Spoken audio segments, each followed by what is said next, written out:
ಬಿಡದಿ ಕದರದ ಅಖಾಡಕ್ಕಿಳಿದಿದೆ ಈಗ ಕಮಲ ಪಡೆ. ಏನಂತ ಹೇಳಿದ್ರೆ ನಿನ್ನೆ ಎಲ್ಲ ಪ್ರೊಟೆಸ್ಟ್ ಮಾಡ್ತು, ಇವಾಗ ಪಾದಯಾತ್ರೆ ಅಂತ ಹೇಳ್ತಾ ಇದೆ ಬಿಜೆಪಿ ಮತ್ತು ಜೆಡಿಎಸ್ ಕೂಡಿ.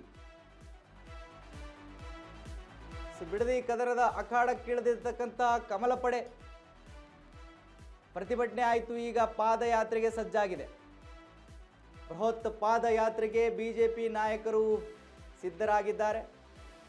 ಬಿಡದಿ ಟು ಬೆಂಗಳೂರು ಪಾದಯಾತ್ರೆಗೆ ತೀರ್ಮಾನವನ್ನ ಮಾಡಲಾಗಿದೆ. ದಳಪತಿ ಜೊತೆ ಸೇರಿ ಹೋರಾಟ ತೀವ್ರಗೊಳಿಸಲು ಪ್ಲಾನ್ ಮಾಡಲಾಗಿದೆ.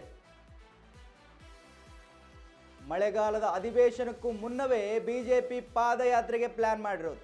ಒಟ್ಟಾರೆ ಏನಂತ ಹೇಳಿದ್ರೆ ಬಿಜೆಪಿ ಮತ್ತು ಜೆಡಿಎಸ್ ಎರಡೂ ಸೇರಿ ಈ ಒಂದು ತೀರ್ಮಾನವನ್ನ ಮಾಡಲಾಗಿದೆ.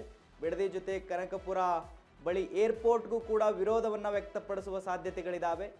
ಎರಡೂ ವಿಚಾರ ಇಟ್ಕೊಂಡು ಪಾದಯಾತ್ರೆ ನಡೆಸ್ತೇವೆ ಅಂತ ಹೇಳಿ ಬೆಂಗಳೂರಿನಲ್ಲಿ ಬಿಜೆಪಿ ರಾಜ್ಯಾಧ್ಯಕ್ಷ ವಿಜೇಂದ್ರ ಅವರು ಹೇಳಿಕೆಯನ್ನು ಕೊಟ್ಟಿದ್ದಾರೆ. ವೀಕ್ಷಕರೇ, ಏನು ನಿನ್ನೆ ಬೆಂಗಳೂರಿನಲ್ಲಿ ಬಿಜೆಪಿಯಿಂದ ಬಿಡದಿ ರೈತರ ಪರವಾಗಿ ಬಿಡದಿ ಜಮೀನನ್ನು ಅವರಿಗೆ ಬಿಟ್ಕೊಡ್ಬೇಕು ಅಂಥೇಳಿ ಬಿಜೆಪಿ ಬೃಹತ್ ಪ್ರತಿಭಟನೆ ಮಾಡ್ತು. ಹಲವು ಸಚಿವರು, ಕೇಂದ್ರ ಸಚಿವರು, ಹಲವು ಶಾಸಕರು, ಬಿಡದಿ ರೈತರು ಎಲ್ಲ ಕೂಡಿ ಆ ಒಂದು ಪ್ರತಿಭಟನೆಗೆ ಸಾಥನ್ನು ಕೊಟ್ಟಿದ್ರು, ಯಶಸ್ವಿ ಕೂಡ ಮಾಡಿದ್ರು. ಅದರ ಬೆನ್ನಲ್ಲೇ ಇವಾಗ ಪಾದಯಾತ್ರೆಗೆ ಬಿಜೆಪಿ ಮತ್ತು ಜೆಡಿಎಸ್ ಎರಡೂ ಕೂಡಿ ಕಣಕ್ಕಿಳಿಯೋದಕ್ಕೆ ಸಿದ್ಧರಾಗಿದ್ದಾರೆ. ಬರೀ ಪ್ರೊಟೆಸ್ಟ್ ಮಾಡಿದ್ರೆ ಸಾಕಾಗಲ್ಲ, ಪಾದಯಾತ್ರೆ ಮಾಡೋಣ ಅಂತ ಹೇಳಿ ಬಿಜೆಪಿ ಸಿದ್ಧವಾಗಿದೆ. ಇವಾಗ ಬಿಡದಿಯಿಂದ ಬೆಂಗಳೂರಿನವರೆಗೂ ಪಾದಯಾತ್ರೆಯ ಮುಖಾಂತರ ಬಿಡದಿ ಟೌನ್ಶಿಪ್ ಮತ್ತು ಈ ಕನಕಪುರ ಭಾಗದಲ್ಲಿ ಡಿ ಕೆ ಶಿವಕುಮಾರ್ ಅವರು ಏನು ಏರ್ಪೋರ್ಟ್ ಅನ್ನು ತರ್ತೀನಿ ಅಂತ ಹೇಳ್ತಿದ್ದಾರೆ, ಅದಕ್ಕೂ ಕೂಡ ವಿರೋಧವನ್ನು ವ್ಯಕ್ತಪಡಿಸೋದಕ್ಕೆ ಸಿದ್ಧರಾಗಿ ಈ ಒಂದು ಪಾದಯಾತ್ರೆಯನ್ನು ಹಮ್ಮಿಕೊಳ್ಳಲಾಗಿದೆ. ಬಿಡದಿ ರೈತರಿಗಷ್ಟೇ ತೊಂದರೆ ಆಗೋದಲ್ಲ, ಏರ್ಪೋರ್ಟ್ ತಂದರೆ ಕನಕಪುರದ ಕಡೆ ಕೂಡ ತೊಂದರೆ ಆಗುತ್ತೆ. ಅದು ಎಲ್ಲ ರಿಯಲ್ ಎಸ್ಟೇಟ್ ದಂಧೆ ಮಾಡೋದಕ್ಕೆ ಇವರು ಹೊರಟಿದ್ದಾರೆ. ಇವೆಲ್ಲವನ್ನ ಇಟ್ಕೊಂಡು ಬಿಜೆಪಿ ಬೃಹತ್ ಪ್ರತಿಭಟನೆಗೆ ಮುಂದಾಗ್ತಾ ಇದೆ. ಇವಾಗ ಪ್ರತಿಭಟನೆ ಆಯಿತು, ಪಾದಯಾತ್ರೆಗೆ ಮುಂದಾಗ್ತಾ ಇದೆ. ಬಹಳ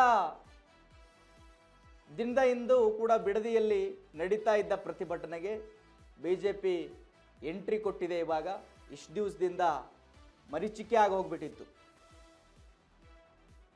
ಯಾವುದು ಪ್ರೊಟೆಸ್ಟು ಅಥವಾ ಪಾದಯಾತ್ರೆ ಇಂತಹ ವಿರೋಧ ಮಾಡುವ ದೊಡ್ಡ ಸಾಹಸಕ್ಕೆ ಕೈ ಹಾಕಿರಲಿಲ್ಲ, ಯಾಕೋ ಗೊತ್ತಿಲ್ಲ ಬಿಜೆಪಿ. ಬಟ್ ಇವಾಗ ಪಾದಯಾತ್ರೆ ಮಾಡೋದಕ್ಕೆ ಸಿದ್ಧವಾಗಿದೆ. ಬಿಡದಿ ಟೌನ್ಶಿಪ್ ವಿಚಾರ ಮತ್ತು ಬೆಂಗಳೂರಿನಲ್ಲಿ ಇನ್ನೊಂದು ಏರ್ಪೋರ್ಟ್ ತರಬೇಕು, ಅದು ಕನಕಪುರದ ಸೈಡಲ್ಲಿ ಹೋಗುತ್ತೆ ಅನ್ನುವ ಒಂದು ವಿಚಾರಕ್ಕೆ ವಿರೋಧವನ್ನು ಮಾಡ್ತಾ ಇದ್ದಾರೆ. ಅಲ್ಲೂ ಕೂಡ ರಿಯಲ್ ಎಸ್ಟೇಟ್ ಸಲುವಾಗಿ ಆ ಒಂದು ಏರ್ಪೋರ್ಟನ್ನು ತಗೊಂಡು ಹೋಗ್ತಾ ಇದ್ದಾರೆ. ಅಲ್ಲಿ ರಾಜಕೀಯ ನಾಯಕರ ಜಮೀನುಗಳಿದ್ದಾವೆ, ಜಾಗಗಳಿದ್ದಾವೆ. ಅಲ್ಲೆಲ್ಲ ಏರ್ಪೋರ್ಟ್ ತೊಗೊಂಡು ಹೋದರೆ ಅಲ್ಲಿನ ಜಮೀನಿನ ಪ್ರೈಸ್ ಹೆಚ್ಚಾಗುತ್ತೆ, ಬೆಲೆ ಹೆಚ್ಚಾಗುತ್ತೆ. ಇವೆಲ್ಲ ಕಾರಣವನ್ನು ಇಟ್ಕೊಂಡು ಅವರು ಅಲ್ಲಿ ಏರ್ಪೋರ್ಟನ್ನು ತಗೊಂಡು ಹೋಗ್ತಾ ಇದ್ದಾರೆ. ನೀವು ಏರ್ಪೋರ್ಟ್ ತರೋದೇ ಆದರೆ ತುಮಕೂರು ಸೈಡ್ ತಗೊಂಬನ್ನಿ. ಈ ಮಧ್ಯ ಕರ್ನಾಟಕ ಮತ್ತು ಮೈಸೂರು ಕರ್ನಾಟಕ ಎರಡಕ್ಕೂ ಕೂಡ ಅದು ಹೆಲ್ಪ್ ಆಗುತ್ತೆ.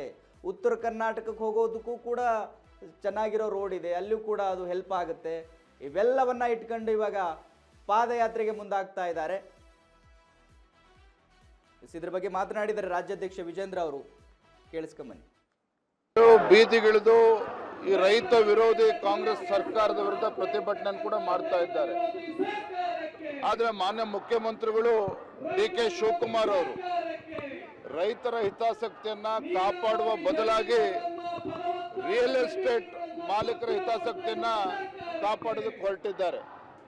ಹಾಗಾಗಿ ನಾನು ಮಾನ್ಯ ಮುಖ್ಯಮಂತ್ರಿಗಳಿಗೆ ಆಗ್ರಹ ಪಡಿಸ್ತೇನೆ, ನಿಮ್ಮ ಕಮಿಟಿಯ ನೆಪದಲ್ಲಿ ನಾಟಕವನ್ನ ಬಂದ್ ಮಾಡಿ ನೀವೊಬ್ಬರು ಮುಖ್ಯಮಂತ್ರಿಗಳಾಗಿ ರಾಜ್ಯದ ರೈತರ ಹಿತಾಸಕ್ತಿಯನ್ನ ಕಾಪಾಡಬೇಕಾಗ್ತದೆ, ಬಿಡದಿ ಭಾಗದ ರೈತರ ಹಿತಾಸಕ್ತಿಯನ್ನ ಕಾಪಾಡಬೇಕಾಗ್ತದೆ. ನೀವು ಕಮಿಟಿ ಮಾಡಿ ನಾಟಕ ಮಾಡುವಂತ ಅವಶ್ಯಕತೆ ಇಲ್ಲ. ಅದ್ರ ಬದಲಾಗಿ ಎಲ್ಲಿ ಸರ್ಕಾರಿ ಜಮೀನಿದೆ ಅಲ್ಲಿ ನೀವು ಮಾಡ್ಕೊಳ್ಳಿ, ಅಥವಾ ಶೇಕಡ 70-80% ಅಷ್ಟು ರೈತರು ಒಪ್ಕೊಂಡ್ರೆ ಆಗ ಪ್ರಾಜೆಕ್ಟ್ ಮಾಡ್ತಕ್ಕಂಥದ್ದು ಊರ್ಜಿತ ಆಗ್ತದೆ.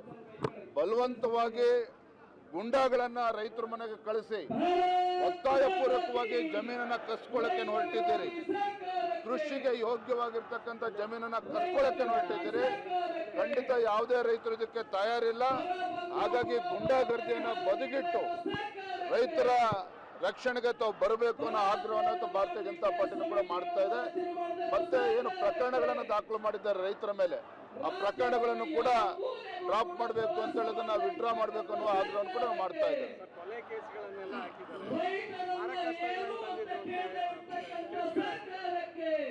ಈ ರೀತಿ ಅಪಪ್ರಚಾರವನ್ನು ಮಾಡಿಕೊಂಡು ವಾಸ್ತವಿಕ ಸತ್ಯ ಏನು ಅಂತ ಹೇಳಿದ್ರೆ, ನಾವುಗಳು ಕೂಡ ಅಲ್ಲಿ ಭೇಟಿ ಕೊಟ್ಟಾಗ ಅಶೋಕರು ನಾವುಗಳೆಲ್ಲ ರೈತರ ಮುಂದೆ ಬಂದು ಹೇಳಿದ್ದಾರೆ, ಗುಂಡಾಗಳನ್ನ ಕರೆಸಿ ನಮ್ಮನ್ನ ಬೆದರಿಸ್ತಕ್ಕಂಥ ಕೆಲಸ ಮಾಡ್ತಾ ಇದ್ರೆ ಅನ್ನೋ ಮಾತನ್ನ ರೈತರು ಹೇಳ್ತಾ ಇದ್ದಾರೆ.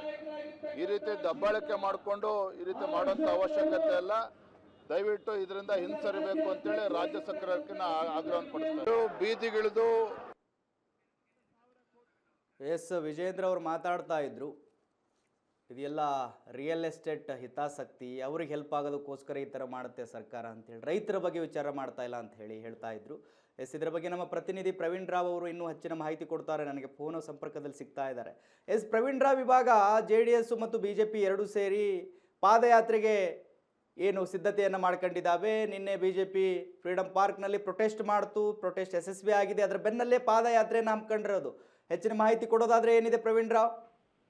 ಮದೇವ್, ಈ ಬಿಡದಿ ಟೌನ್ಶಿಪ್ ವಿಚಾರಕ್ಕೆ ಸಂಬಂಧಪಟ್ಟ ಹಾಗೆ ನಾವು ಆರಂಭದಿಂದ ಕೂಡ ನೋಡ್ತಾ ಇದ್ವಿ. JDS ಇದಕ್ಕೆ ಪ್ರಬಲವಾಗಿರ್ತಕ್ಕಂತಹ ವಿರೋಧವನ್ನ ಮಾಡ್ತಾ ಇತ್ತು. ಅದರಲ್ಲೂ ಕುಮಾರಸ್ವಾಮಿ ಅವರು, ಕೇಂದ್ರ ಸಚಿವರಾಗಿರುವಂತಹ HD ಕುಮಾರಸ್ವಾಮಿ ಅವರು ನೇರವಾಗಿ ಬಿಡದಿಯ ಪ್ರದೇಶಗಳಿಗೆ ಭೇಟಿ ಕೊಡುವಂತದ್ದು, ನಿಖಿಲ್ ಕುಮಾರಸ್ವಾಮಿ ಭೇಟಿ ಕೊಡುವಂತದ್ದು, ಅಲ್ಲಿ ದೊಡ್ಡ ಪ್ರತಿಭಟನೆ ನಡೆಸುವಂತದ್ದು, ರೈತರಿಗೆ ಬೆನ್ನೆಲುಬಾಗಿ ನಾವು ನಿಂತಿದ್ದೇವೆ ಅನ್ನುವಂತಹ ಒಂದು ಭರವಸೆಯನ್ನು ಕೂಡ ಅವರು ಕೊಡ್ತಾ ಇದ್ರು. ಆದ್ರೆ ಬಿಜೆಪಿಯ ಹೋರಾಟ ಅಷ್ಟರ ಮಟ್ಟಿಗೆ ಕಂಡು ಬಂದಿರಲಿಲ್ಲ. ಇದೀಗ ನಿನ್ನೆ ಬಿಜೆಪಿಯವರು ಈ ಒಂದು ಟೌನ್ಶಿಪ್ ವಿರುದ್ಧವಾಗಿ ಬೃಹತ್ ಪ್ರತಿಭಟನೆಯನ್ನ ನಡೆಸಿರುವಂತದ್ದು ಫ್ರೀಡಂ ಪಾರ್ಕ್ ನಲ್ಲಿ, ಮತ್ತು ಎಲ್ಲ ಬಿಜೆಪಿಯ ನಾಯಕರುಗಳು ಒಗ್ಗಟ್ಟಾಗಿ ಅಲ್ಲಿ ಈ ಒಂದು ಸರ್ಕಾರ ಏನು DK ಶಿವಕುಮಾರ್ ಅವರ ನೇತೃತ್ವದ ಸರ್ಕಾರ ಇದೆ, ಇದೊಂದು ರಿಯಲ್ ಎಸ್ಟೇಟ್ ಸರ್ಕಾರ ಆಗ್ಬಿಟ್ಟಿದೆ, ಇದನ್ನ ಕಿತ್ತೊಗಿಬೇಕು, ರೈತರಿಗೆ ಮಾರಕವಾಗಿರ್ತಕ್ಕಂಥ ಈ ಯೋಜನೆನ ಯಾವುದೇ ಕಾರಣಕ್ಕೂ ನಾವು ಬಿಡೋದಿಲ್ಲ ಅನ್ನುವಂತಹ ಒಂದು ಮಾತುಗಳನ್ನ ಹೇಳಿರುವಂತದ್ದು. ಜೊತೆಗೆ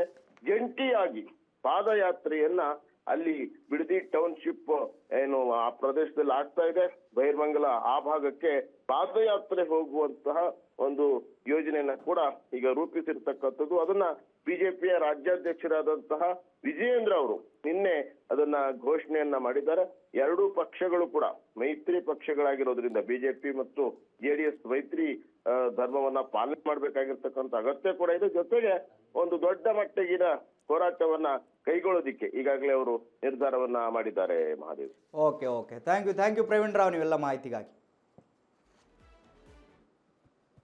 150ರಷ್ಟು ಕಡಿಮೆ ಆಗ್ತೈತಿ, ಆದ್ರೆ ಅದನ್ನು ಮಾಡಲಿಕ್ಕೆ ಇಚ್ಛೆ ಇದ್ದಿದ್ದಿಲ್ಲ.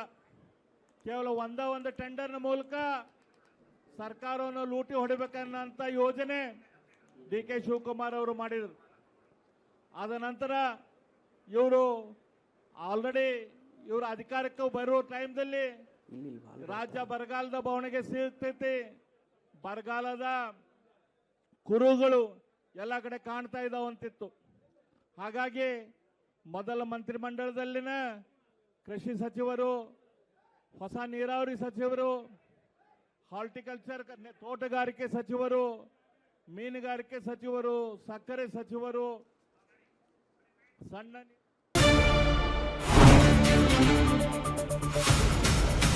ಸಂಪೂರ್ಣ ನ್ಯೂಸ್ 24/7 ಇದು ನೊಂದವರ ಧ್ವನಿ.